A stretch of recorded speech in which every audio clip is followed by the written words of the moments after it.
Daniel's mouth is still warm on Claire's cheek when her phone chimes. "Don't forget your charger," she says through the open front door. He lifts it from the console, beside the blue ceramic bowl where they drop their keys every night. "This is why I keep you." He grins, swings the overnight bag with the zipper she repaired, and heads down the walk in his charcoal quarter zip. His mother calls before his SUV reaches the corner. "Let him focus this weekend," Judith says. "Don't keep calling. These retreats matter." Claire hasn't told Judith about the retreat. 40 minutes later, an email arrives with the subject line, "SPA Waiver Check-in." The Briarwood Resort welcomes Daniel Mercer and Vanessa Pike to their couple's mineral, soak, and side-by-side massage. Both names appear above signature boxes. Daniel's emergency contact is Claire. Vanessa is booked beside him. Claire reads it twice. Then she replies to the resort with one word, "Received." The reply disappears from her screen, leaving the waiver open beneath it. A stock photograph shows two white robes hanging from brass hooks, their sleeves touching. Claire enlarges the booking details as if the names might break into something more reasonable if she looks closely enough. Daniel Mercer, Vanessa Pike, Friday, 3:15. The appointment is tomorrow. Daniel kissed her goodbye for a work retreat that apparently begins with a couples treatment. Claire sits at the kitchen island with one hand around her coffee. It is already cooled. Outside, a landscaping truck growls down the street, and somebody's sprinkler ticks against a fence with maddening patience. Her phone lights up with a text from Daniel, "Made it to the interstate. Miss you already." 3 dots appear, vanish, then appear again. "Tell Mom I'll call her Sunday." She gets nervous. Claire turns the phone face down. Vanessa Pike is not a stranger. Claire met her at a company dinner in February when Daniel had described her as the consultant brought in to fix the sales department's process problem. Vanessa wore a green silk blouse and laughed with her whole head thrown back. She had touched Daniel's sleeve when she corrected one of his stories. Claire remembered the gesture because Daniel had spent the drive home mocking Vanessa's habit of saying, "To your point," before making an entirely different point. "She gets paid by the syllable," he'd said. At the time, Claire had laughed. She calls the number at the bottom of the waiver. "Briarwood Spa, this is Celia." Claire nearly hangs up. Instead, she says, "I received a waiver for a reservation that isn't mine." "Oh, I'm sorry about that. What's the confirmation number?" Claire reads it aloud. There's a faint clatter of keys. "I see the issue. You're listed as the primary email on Mr. Mercer's guest profile, and as his emergency contact." "Yes, ma'am." "Please remove me." Celia pauses. "I can update the email, but Mr. Mercer would need to change his emergency contact himself at check-in. I'm not available for that role." The sentence sounds theatrical after she says it, but Celia only replies, "I understand. Send everything to the guests receiving the services." "I have an email from Ms. Pike here. I can copy both guests." "Please do." More typing. Claire hears the ordinary efficiency of a person fixing a clerical error, and for one strange second she wants Celia to ask if she's all right. Then she is grateful when she doesn't. "All set," Celia says. "Is there anything else?" "Was this charged at booking?" "There's a deposit on file. The remaining balance will be charged after the services." "What card?" "I'm afraid I can only confirm the last 4 digits." The digits belong to the Mercer family card, the one Daniel uses for work expenses, because Claire set up the categories and taught him how to photograph receipts. He calls the system her little air traffic tower. Last month, she spent 2 hours matching his restaurant charges after he submitted 3 blurry pictures of tabletops and 1 accidental photograph of his own shoe. "Thank you," Claire says. After the call, she opens the shared travel profile. Daniel's password is still the name of the Italian restaurant where he proposed, followed by the year they met. Claire does not have to guess. She built the profile when his job expanded into 3 states, and he kept arriving at hotels without his rewards number. The Briarwood reservation is there, but the details are thin. 1 king room, 2 guests, 3 nights. The corporate field contains the name of Daniel's employer, though the rate is public and no conference appears on the resort calendar. Claire opens Daniel's work calendar. She has access because he once asked her to schedule a dental appointment around his quarterly meetings. Thursday and Friday are blocked in gray. Leadership offsite. No location. No attendee list. She searches his company website for Vanessa. Her photograph appears beneath a page announcing a 6-month consulting engagement. Vanessa's professional biography says she specializes in change resilience, which sounds to Claire like a phrase designed to make layoffs feel athletic. The front door unlocks. Claire closes the laptop so quickly the lid clips her knuckle. Judith enters carrying an empty canvas tote and wearing sunglasses large enough to suggest she might be hiding from photographers. She still has her own key in her hand. "You scared me." I knocked. Judith closes the door with her hip. Twice. "I didn't hear you." "That's what I'm saying. You get buried in that computer." She drops her key into the blue bowl where it strikes Claire's with a bright ceramic note. "I need the cream tablecloths." "Good morning to you, too." Judith lowers her sunglasses. "Did I not say good morning?" "No." "Well, good morning. Now, the tablecloths." Claire looks at the clock on the oven. 9:23. Judith owns a home staging business that began as a hobby and grew because she could make a vacant condo look as though an interesting person had just stepped out for figs. She understood color, proportion, and the emotional power of an artfully open book. She did not understand sales tax, invoice numbers, or why her business debit card should not pay for a discounted cashmere wrap. "The anniversary dinner isn't for 4 weeks," Claire says. "I have to see whether the cream reads yellow in this light." "It's going to be at night." "Exactly." Judith walks toward the linen closet without waiting. She knows the house as if she still has authority over its corners. For 3 months after Claire and Daniel bought it, Judith referred to the guest room as my room. When Claire painted it deep blue, Judith said dark walls made people feel unwanted. Now she returns with a stack of folded linen against her chest. "Daniel get off okay?" Claire watches her. "He did." Was he nervous? About what? The presentations, all those regional people. What hotel did he say they were using? The question stops Judith for less than a second. You know me and hotel names, something with trees. Briarwood. That sounds right. Claire's stomach contracts. She had not said Asheville. She had not said resort. She had not said any name at all. Judith lifts the top tablecloth and squints at it. Definitely yellow. It's cream. Cream is yellow with social ambition. Normally, Claire would smile. Judith is funniest when she is being unbearable, one of the reasons people forgive her before deciding whether they should. Today, Claire says, "How did you know where he was staying?" Daniel mentioned it. "When?" "I don't know, Claire. We speak." The words land with soft precision. We speak. Not everything passes through you. Judith puts the linens into her tote. "He needs this weekend. He's been under pressure." "Did he tell you that?" "I can see it. Mothers see things." "What do wives see?" Judith's face changes then, not into guilt exactly, but attention. She folds the tote handles together. "Is something wrong?" Claire can feel the open laptop beneath her palm. One lift of the lid, one turn of the screen, and Judith would have to become whatever she really is in this story. Claire is not ready to give her the choice. "I got a weird email," she says. Judith's thumb rubs the canvas handle. "About what?" "Our insurance." "Oh." Judith puts her sunglasses back on. "Spam is getting frighteningly good." "Yes," Claire says. "It knew both our names." Judith does not ask whose names. She walks to the door, then turns.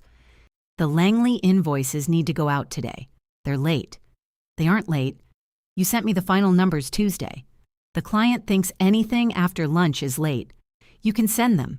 Judith gives a little laugh. "I could also cut my own hair. The question is why?" The door shuts behind her.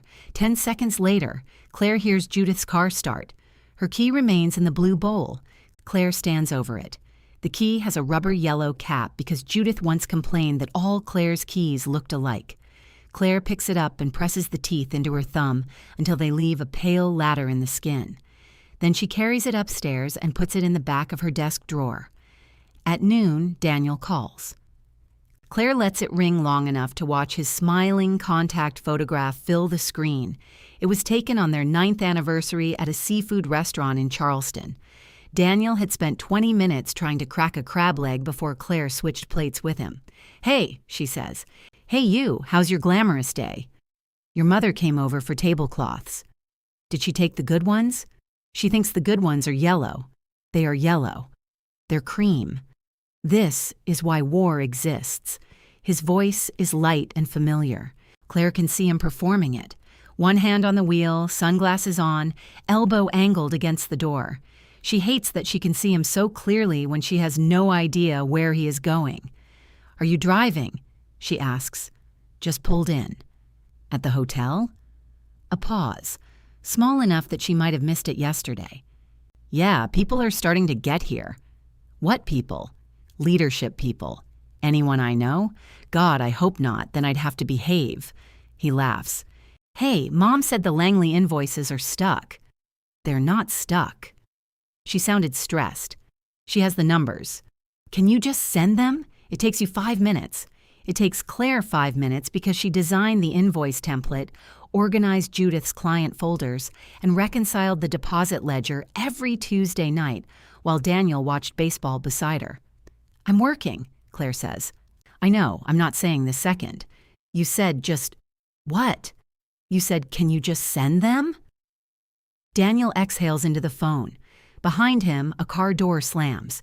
A woman says something Claire cannot make out, and Daniel's voice shifts away from the receiver. "Give me 1 sec." Claire sits very still. He returns. "Sorry, valet guy." The valet guy sounds like a woman. I didn't notice. "You answered her." Another pause. "Claire, are we doing something right now?" She looks at the closed laptop. "What would we be doing?" "I don't know. You sound sharp." "Maybe I'm under pressure." That's cute.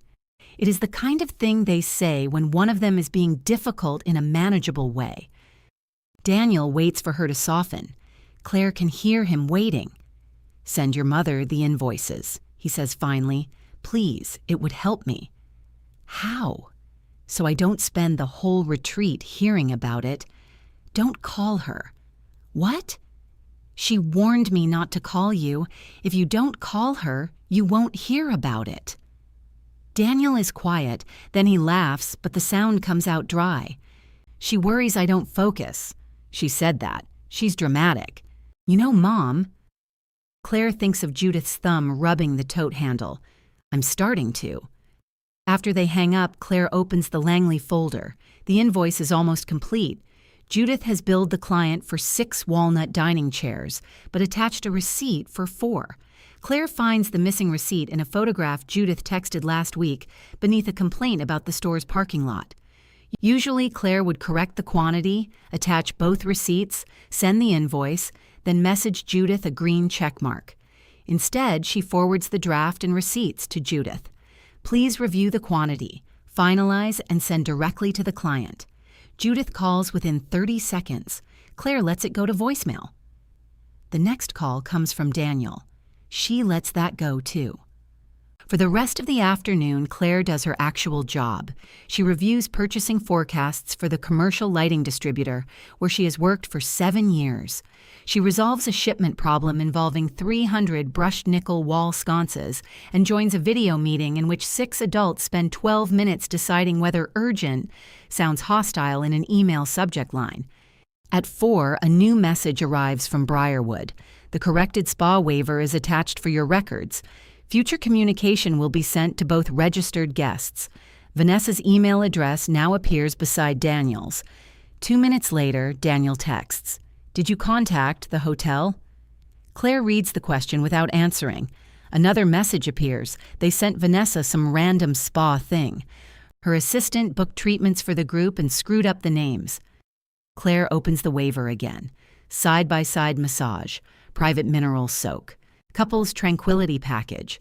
A third message. "Call me when you can. Don't make this weird." Claire presses her fingers against her lips until the impulse to laugh passes. Then she places the phone face down and finishes her meeting notes. Daniel does not come home Thursday night. He does not come home Friday. On Saturday, he sends a photograph of a conference table with notebooks, bottled water, and a television displaying a blue screen. No people are visible. The digital clock beneath the television reads 10:14, though he sends the picture at 3 in the afternoon. Claire saves it. She spends Saturday sorting Judith's business files into labeled folders: taxes, clients, vendors, personal charges requiring review. She does not yet know what she is going to do with them. She only knows she no longer wants them woven through her own desk. On Sunday evening, Daniel's SUV turns into the driveway. Claire is at the entry console when his key scrapes in the lock. The blue bowl holds only her house key and the printed spa waiver folded into a clean white square. Daniel steps inside smelling of cold air, hotel soap, and the cedar cologne he wears only when he travels. A narrow leather tag from Briarwood loops around the handle of his overnight bag. He kisses her cheek. God, it's good to be home. Then he sees the paper in the bowl. He doesn't touch it. His fingers tighten around the bag handle, making the leather tag swing. Briarwood Resort is stamped into it in gold. What's that? He asks. Claire looks at the folded waiver. You know? Daniel closes the door behind him. He sets his bag down carefully, as though sudden movement might detonate something inside it. I texted you about this. You texted that Vanessa's assistant accidentally booked you a couple's massage. No, I said she booked treatments for the group and mixed up the names. There was a private mineral soak, which we didn't do. Claire waits. Daniel takes off his jacket. He looks toward the kitchen, then toward the stairs, measuring the house for an exit that will not look like one. You contacted my hotel.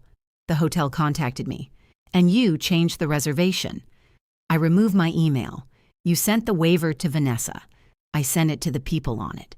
He rubs the back of his neck. Jesus, Claire. It is the first thing he says with conviction. She unfolds the paper and smooths it on the console. What did I do wrong? I didn't say you did anything wrong. You said my name like a verdict. Because you're standing there cross-examining me before I've even put my bag down. You put it down. Daniel glances at the bag beside his foot. For an instant, irritation overtakes caution. Okay, fine. Vanessa's there. She's consulting with the regional team, which you know. The spa sent the wrong package because her assistant made a block booking. I didn't hide that she'd be there. You said leadership people. She is a leadership consultant. Did you share the room? No. The answer comes fast enough to sound practiced. Did you get the massage? No. Did you sleep with her? He stares at Claire as if the question has broken a rule. Wow. That's not an answer. No, I did not sleep with Vanessa this weekend. The word "this" sits between them. Claire looks down at the paper. One corner is damp from Daniel's kiss on her cheek, or maybe from her own hand. She cannot tell. How long? She asks. I just answered you. You answered this weekend. That wasn't what I meant. Then say no without a calendar attached. Daniel opens his mouth, closes it, and looks past her at the blue bowl. His house key lies against hers. Judith's yellow-capped key is still upstairs in the desk drawer. He says, Can I get some water? Claire laughs once. The sound startles both of them. You can get anything you want in this house. That seems to be the arrangement. He heads into the kitchen. Claire follows far enough to watch him take a glass from the cabinet. It is one of the short blue tumblers Judith bought them because she disliked the clear ones Claire chose for their wedding registry. Daniel fills it and drinks half without breathing. This has gotten out of control, he says. When did it start? He sets the glass down. Nothing started the way you're making it sound. How did it start? Vanessa and I got close. We were traveling to the same offices. We talked. Is that what you call sex when you're buying it a massage? His face flinches. There it is. Claire grips the edge of the island. She had known, but knowing from a form and knowing from his face are different injuries. One is information. The other has a pulse. 4 months, Daniel says. The kitchen seems to narrow around the words. Claire counts backward without meaning to. 4 months includes her birthday. The weekend Daniel drove Judith to Richmond for a design show, the night he came home after midnight and woke Claire to ask where she had put his passport. 4 months exactly? I don't have an anniversary date, Claire. Apparently, you have a spa date. That's unfair. She studies him. To who? Daniel turns away and braces both hands on the counter. He is still wearing his wedding ring. Claire sees a pale line of soap caught beneath it. It was supposed to be over, he says. When? After this weekend. The cruelty of the answer is almost elegant. She can picture Daniel arriving home relieved, the affair neatly archived, his wife still running the invoices and replacing the coffee filters. And the mineral soak was what? A closing ceremony? I didn't book that package. Who did? Vanessa. He says it with a little disgust, as if Vanessa has embarrassed both of them. Claire hears Judith's voice, someone who makes him feel capable. The phrase has not yet been spoken, but it seems to wait inside the room. Your mother knew. Daniel turns. She knew we were having problems. She knew where you were. She knew about the retreat. She warned me not to call before you reached the interstate. I asked her to keep you from spiraling. Claire's fingers release the counter. You asked your mother to manage me. I asked her to give me space. You asked her to lie. I didn't use that word. That must have made it much easier. Daniel picks up the glass again, though it is empty. She was worried about me. Were you in danger of accidentally being married? Can you stop doing that? Doing what? Turning every sentence into a weapon. Claire looks at him for a long moment. You took your mistress to a resort and you're asking me to put down my sentences. He shuts his eyes. The refrigerator hums. Somewhere in the living room, his phone vibrates inside his jacket. Is that her? I don't know. Look, I'm not doing a phone inspection. Neither am I. I want to see who's calling. Daniel retrieves the phone. The screen lights his face before he angles it away. It's Mom. Of course it is. She probably wants to know I got home. She knew when you left. She knew where you stayed. She knows when you came home. Your mother has had a more honest relationship with this marriage than I have. She didn't approve. But she helped. She thought I needed time to decide. Claire walks to the front door and opens it. Daniel looks from her to the dark porch. You want me to leave? Yes. This is my house too. You asked what I wanted. Where am I supposed to go? The question is so sincere that Claire nearly answers it. She has spent years answering that kind of question. Which flight? Which shirt? Which receipt? Which gift for Judith? Which route around construction? I don't know, she says. Daniel's jaw tightens. I'm exhausted. I've been driving for 4 hours. If we're going to have a serious conversation, we should do it when we're both regulated. Did Vanessa teach you that? He walks past her, picks up his bag, and carries it upstairs. A door closes in the guest room. Claire remains by the open front door until cold air fills the entry. Then she shuts it, lifts Daniel's key from the blue bowl, and sets it on the console beside the waiver. For the first time since they bought the house, their keys do not touch. At 6 the next morning, she wakes to the sound of the coffee grinder. Daniel has made coffee and arranged 2 mugs on the counter. He stands at the stove stirring scrambled eggs with the flat wooden spatula he once scorched and hid at the back of a drawer. I called out, he says. We need to talk. Claire goes to the cabinet and takes a different mug. Daniel watches her pour. I'll end it. She waits for the relief she once believed that sentence would bring. Nothing comes. I already told her, he adds. Last night? From the guest room? Yes. In my house. Our house. You're right. That distinction has been very useful to you. He lowers the burner. I'm trying to be transparent. Were you in love with her? I don't know. Does she think you are? He stirs the eggs long after they are done. Vanessa knew it was complicated. That means yes. It means I didn't promise her anything. Claire sits at the island. You keep presenting the worst parts of you like they're evidence in your favor. Daniel takes the pan off the heat. I was unhappy. Were you? Yes. Why didn't I know? I tried to tell you. When? All the time. You correct everything. You correct how I load the dishwasher. You remind me about mileage. You make a face when I forget to call my mother. You forget to call her, and then she calls me. That's exactly it. You're in every system. Every part of my life routes through you. Your mistress's spa waiver routed through me. He drops the spatula into the sink. I knew you'd do that. What? Make a joke so you don't have to hear me. Claire looks at the eggs, at the 2 plates he has set out, at the tiny bottle of hot sauce placed beside her fork because he knows she likes it. I hear you, she says. You built your life so it would collapse without my attention, and then you resented being observed. Daniel pulls out the chair across from her.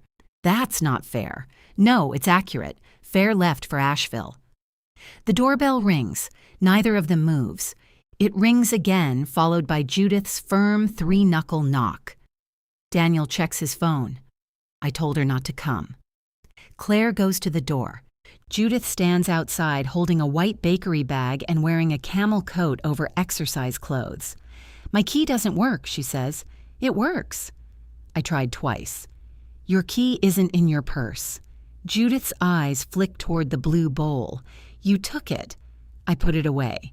Why? You didn't knock yesterday. I did knock. You said you did. Judith looks over Claire's shoulder. Daniel. He can hear you. Daniel appears in the hall. Mom, this isn't a good time. I brought scones. For one absurd second, all 3 of them look at the bakery bag. Judith holds it out to Claire. Cranberry orange. I don't want a scone. It's not a settlement offer. Then why are you here? Judith lowers the bag. Daniel called me upset. Daniel rubs his forehead. I didn't ask you to come. No, you sounded terrible and then told me not to come, which is not the same thing. Claire steps aside. Come in. Apparently, this is where we discuss your son's affair. Judith enters but does not remove her coat. Her gaze lands on Daniel's untouched plate, then on Claire's different mug. She takes inventory the way she does in an empty room, noting what belongs and what has to be moved. Claire, she says softly, I'm sorry you found out this way. How were you hoping I'd find out? I was hoping Daniel would handle it. He handled it for 4 months. Judith glances at him. You said it was 2. Daniel's face hardens. Mom. The small correction cuts deeper than Claire expects. Judith knew enough to be lied to and still helped. Which part did you think lasted 2 months? Claire asks. The sex or your participation? I did not participate. You chose the resort. Judith goes still.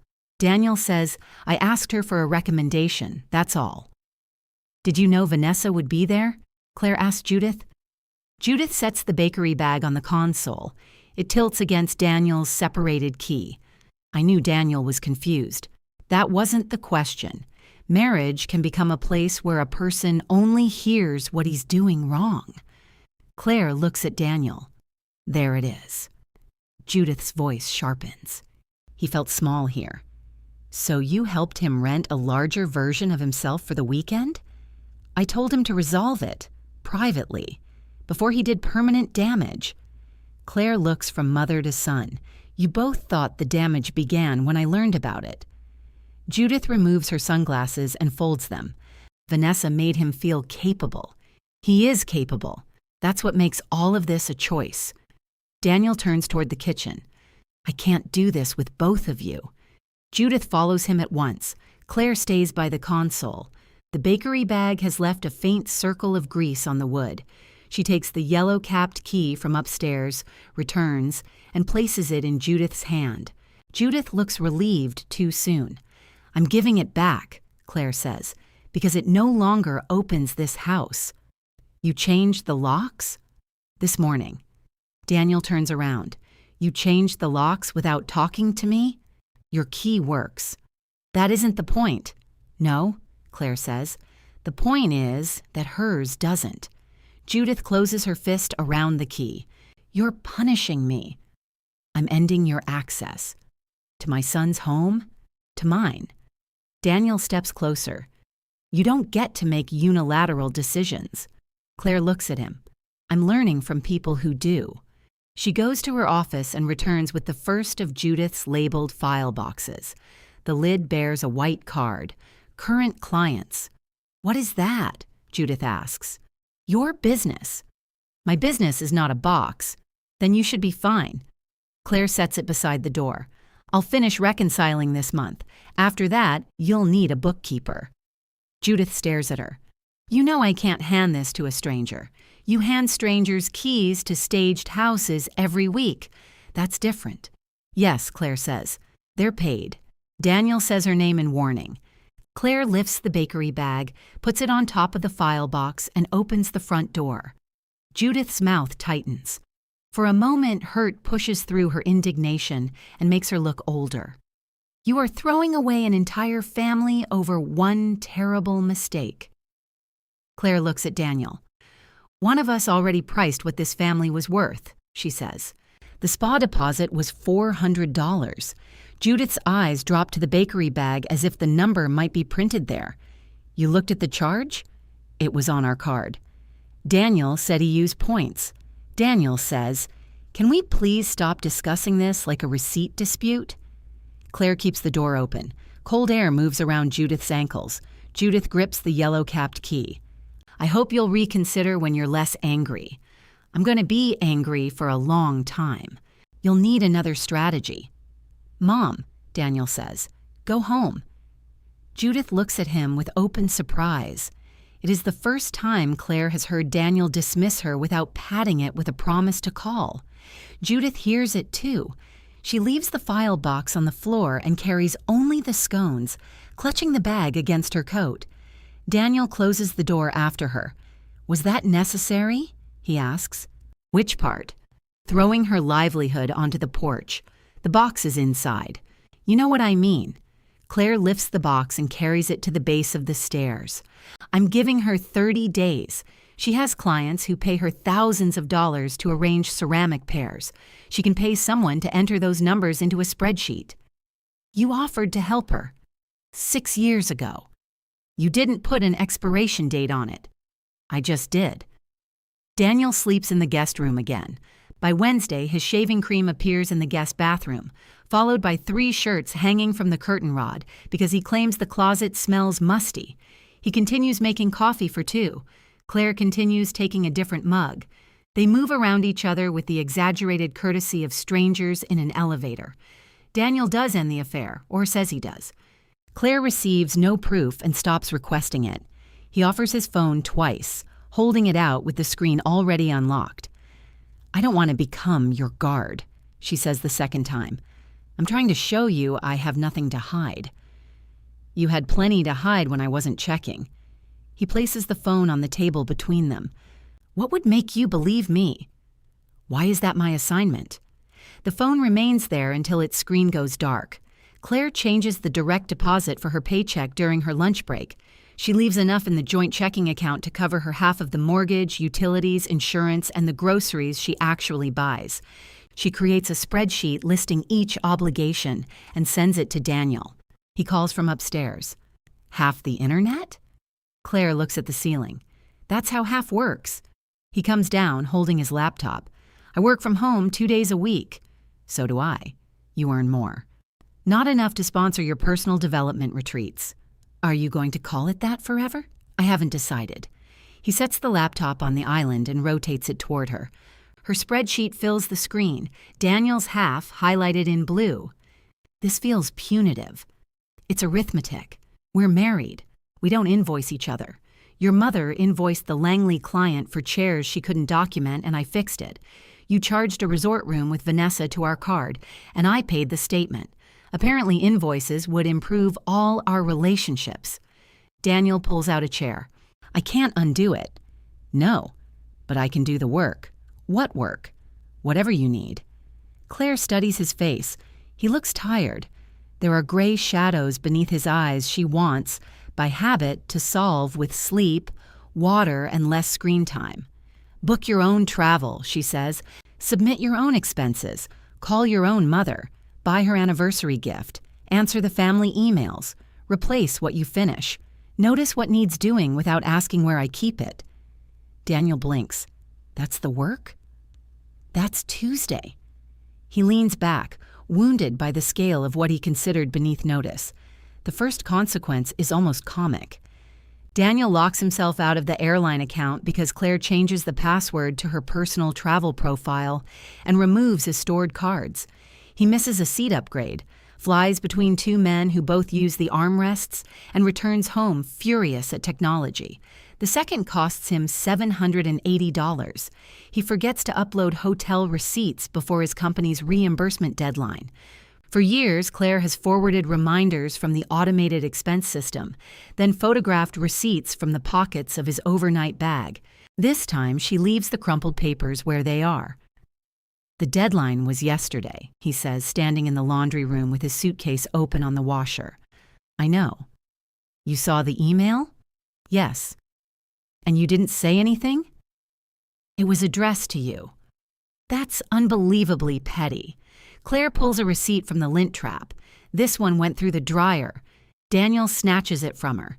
The ink has turned into a pale gray cloud. Why are you enjoying this? She looks at him. I'm not. He waits, perhaps expecting a sharper line. Claire closes the washer lid. That's what scares me.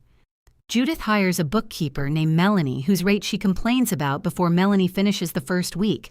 Judith calls Claire from the parking lot of a furniture warehouse. She wants monthly statements. Give them to her. She says the statements don't match the ledger. That's why she wants them. She's making it sound suspicious. It's bookkeeping, Judith. Suspicion is the dress code. Judith sighs. I'm not asking you to take me back. I'm asking you to explain your system. The labels explain the system. You labeled a folder, personal charges requiring review. Review them. There is silence on the line. Then Judith says, I paid you for that blue lamp in the den. You didn't. I offered. You said it looked better in my house and took it anyway. I thought you agreed. Claire remembers the lamp. Judith had placed it near the front door during a staging job, then loaded it into her car because the client's movers were coming. She had brought it to Claire's house for one night. It remained for 11 months before Judith sold it to another client. Did Daniel tell you to call me? No. Good. Then this can be our last bookkeeping conversation. Judith's voice goes brittle. You are enjoying this. Daniel asked me the same thing. That should tell you something. It does. Claire hangs up before Judith can tell her what. The anniversary dinner continues growing without Claire's participation. Judith forwards caterer menus to the family email thread. Daniel responds that the braised beef sounds good. A cousin volunteers wine. Someone asks whether Claire's dining table can fit 14 if they add the leaf. Claire replies, Our house is not available. Please choose another location. Daniel comes into her office 30 seconds later. You did that publicly. I replied to the people planning to come here. You could have told Mom first. I told her when she was standing in the entry. She thought you were emotional. I was. I'm also unavailable. She has deposits down. For what? Catering, flowers, maybe rentals. Did she ask before paying them? She's had this dinner on the calendar for months. Claire swivels away from her monitor. A date on Judith's calendar isn't a deed to this house. Where is she supposed to put 14 people? She stages homes for a living. I trust her spatial reasoning. Daniel presses his lips together. You know she wants us to reconcile. She wants her key to work. She thinks family should stay involved when a marriage is in trouble. Your marriage wasn't in trouble when she was helping you hide the affair? He looks toward the hallway. I'm trying to keep her calm. That job is open now. Daniel leaves without closing the office door. The caterer deposit appears on the joint card that Friday. Claire calls the card company, removes herself as the automatic payer, and pays only the charges she recognizes as hers. Daniel sees the update and transfers $3,000 from joint savings into checking. When she asks why, he says, "To make sure bills clear." "Which bills?" "All of them." "Your mother's dinner." "It's a family expense." "It's your family expense." Daniel folds his arms. "Everything doesn't become separate because you're hurt." "Then put the money back." "I'm not letting the mortgage bounce because you've decided to play financial chicken." The transfer bothers Claire less than the ease of it. She opens every joint account they have, tracing payments instead of relying on the monthly summary she usually prepares. The family card leads to an unfamiliar automatic withdrawal marked HMLN Equity. She assumes it is an old account fee until she opens the linked statement. The home equity line has a balance of $46,800. Claire reads the number from different distances. She enlarges the screen, then reduces it, as though scale might change meaning.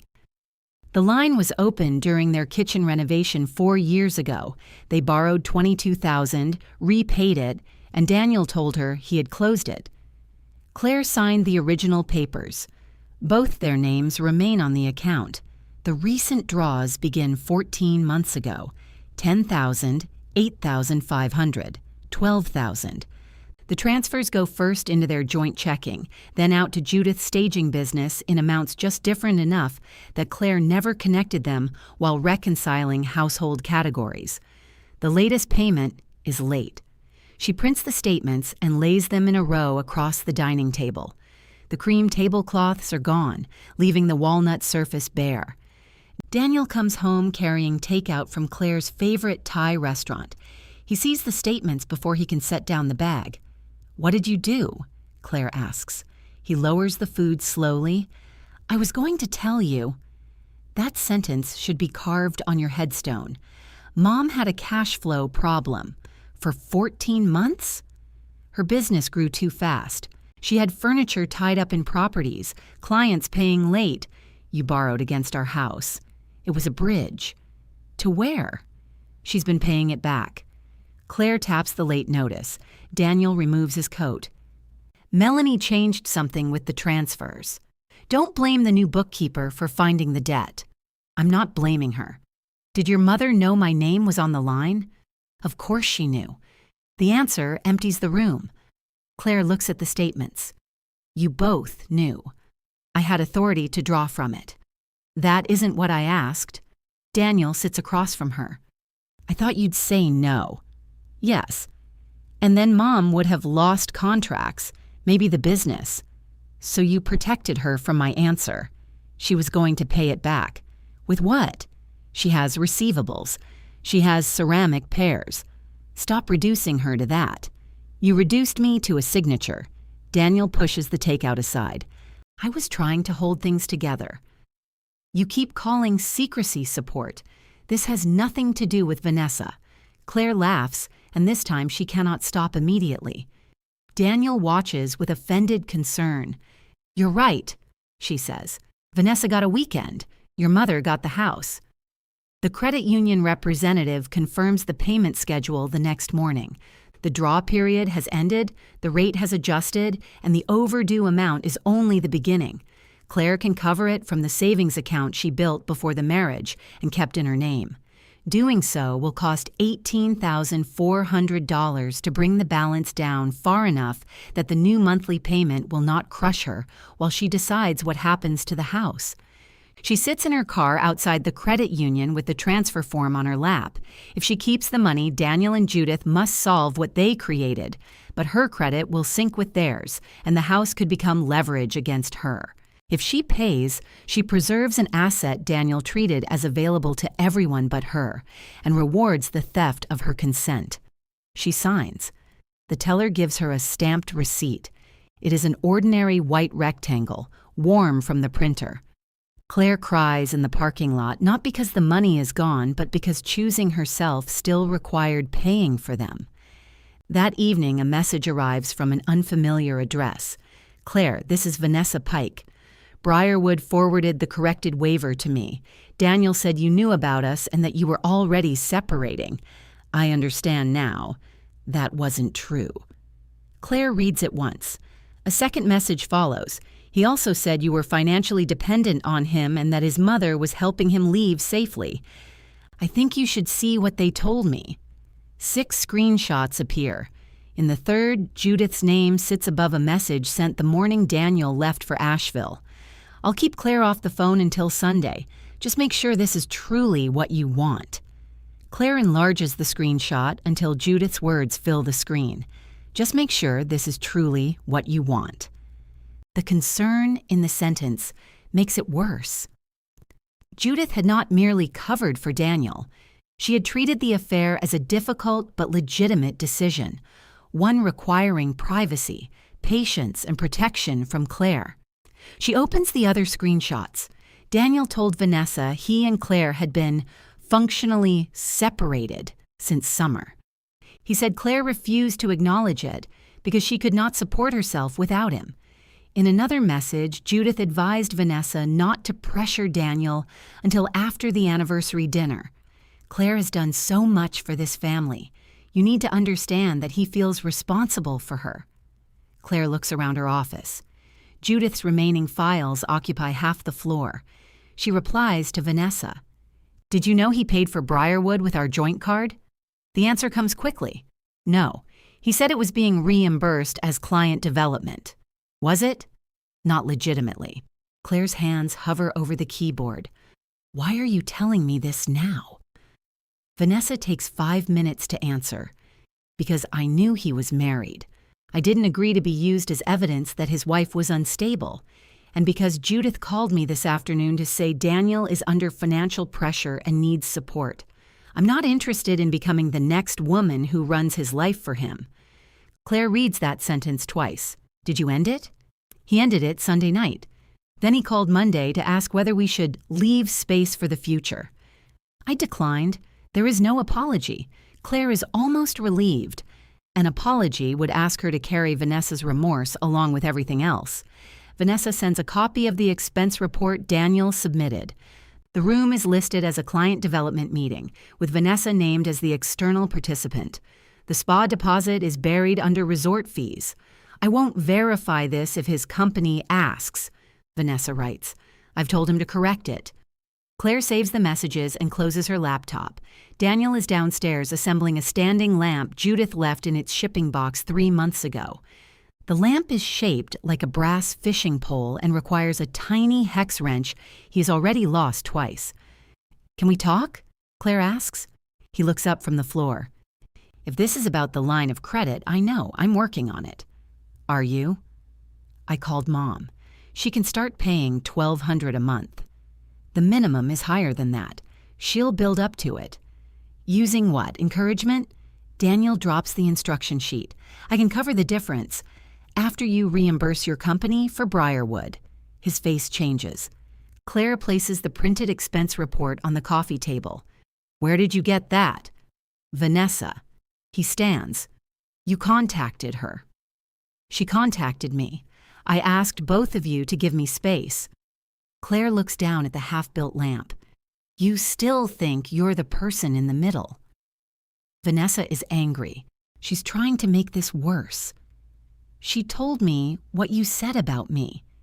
Daniel stares toward the front windows. Financially dependent, Claire says. Unable to accept that we were separated. Unsafe to leave without your mother's help. I never said unsafe. That's your correction? I said emotionally unpredictable. Claire feels something inside her become very quiet. Daniel hears the words after they leave him. I didn't mean it the way it sounds.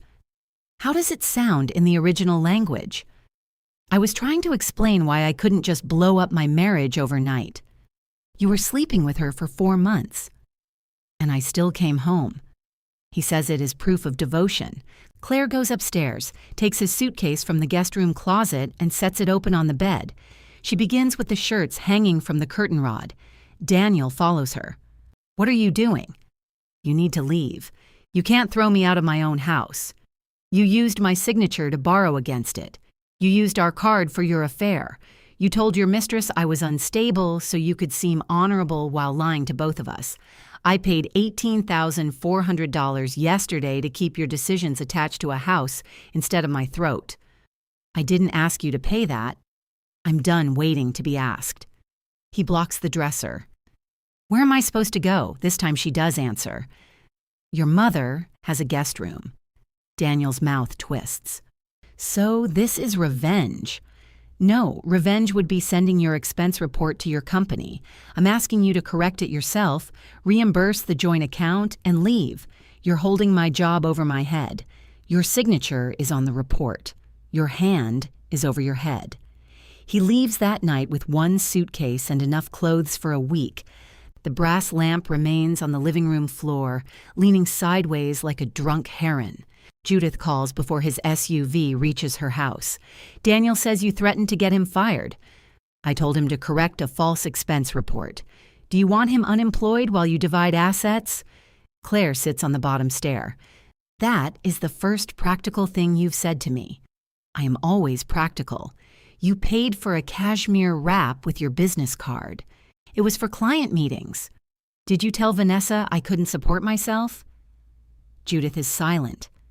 You watched me do your books for 6 years, Claire says. You knew what I earned. I knew Daniel felt trapped. In what?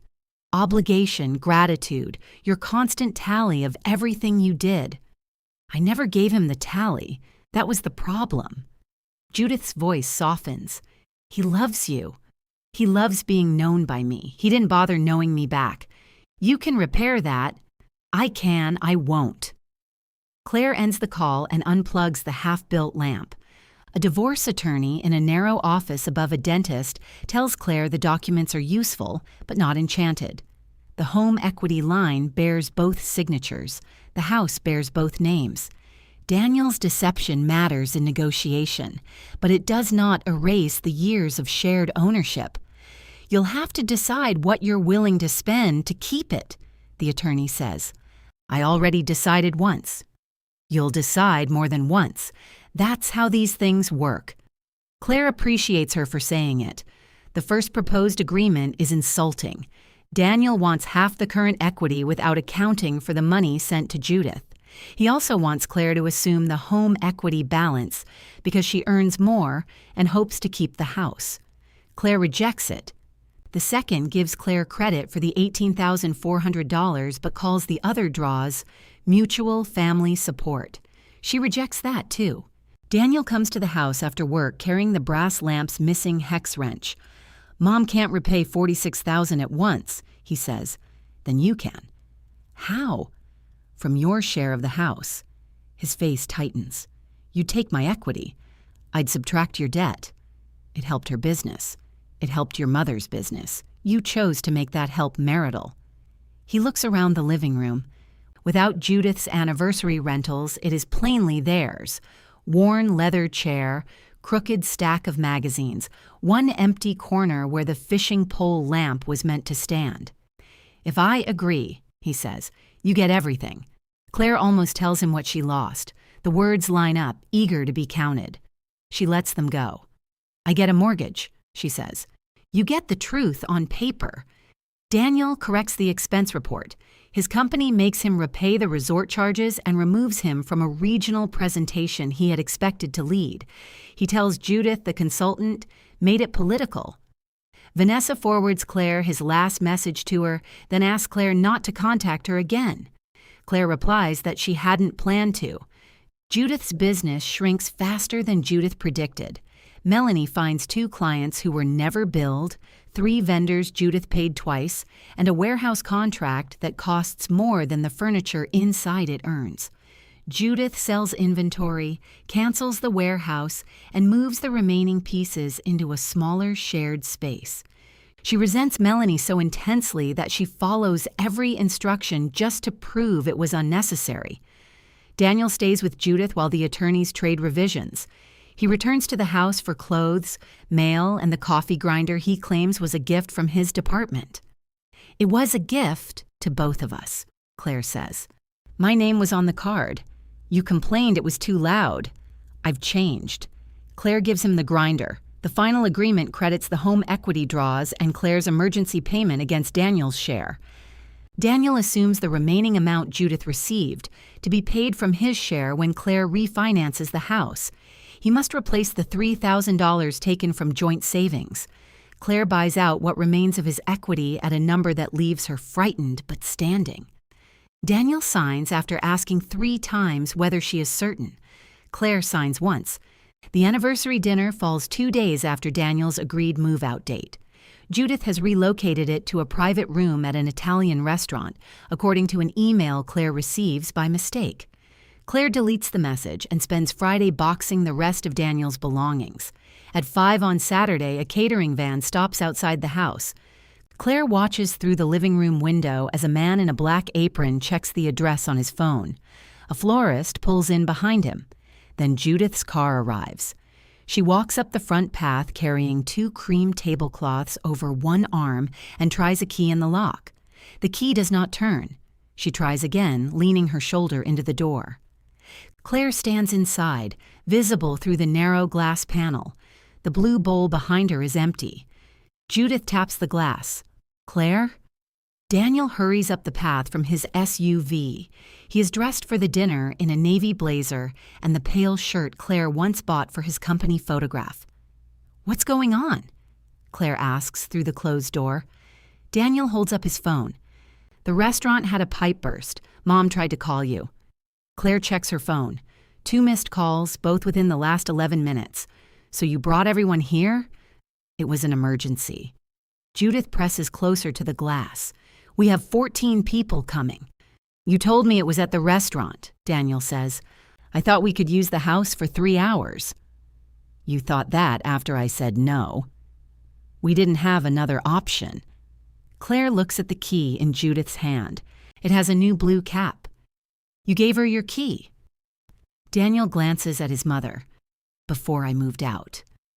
And you didn't tell me. I forgot. Claire unlocks the door but keeps it braced with her foot. She hands Daniel a white envelope and points to the boxes stacked beneath the covered porch. What is this? He asks. Your remaining things. The envelope confirms I have exclusive occupancy under the agreement we signed. Judith's gaze moves to the boxes. You put his belongings outside on the night of my dinner? They're under the porch. It might rain. The caterer approaches with a clipboard. Mrs. Mercer, we need to know where you want the warming racks. Judith closes her eyes briefly. Give us a minute. Claire says, you should send them to your shared warehouse. I canceled the warehouse, Judith says. Melanie was right then. Judith's face hardens.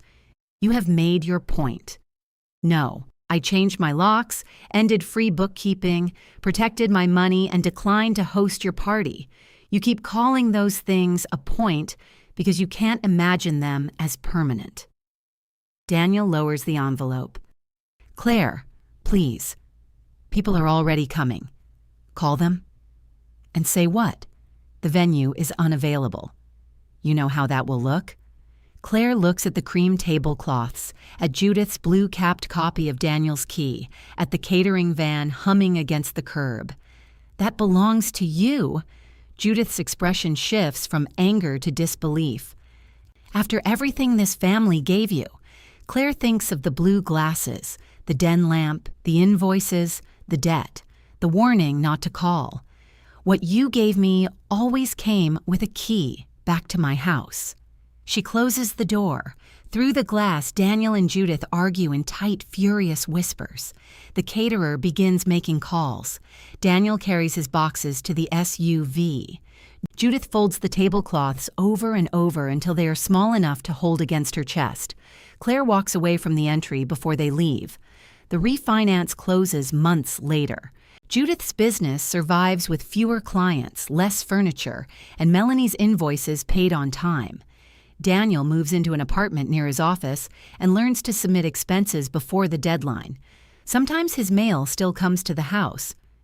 Claire writes his new address on it and puts it back out without opening it. On the afternoon, the locksmith delivers the final copies. Claire stands at the console and turns one key between her fingers. The blue ceramic bowl has a faint chip along its rim. She remembers buying it with Daniel at a street market. Judith declaring it too bright. Daniel dropping both their keys into it the first night and saying the sound meant home. Claire lets the new key fall. It lands with one clean, solitary ring. She leaves no spare beside it.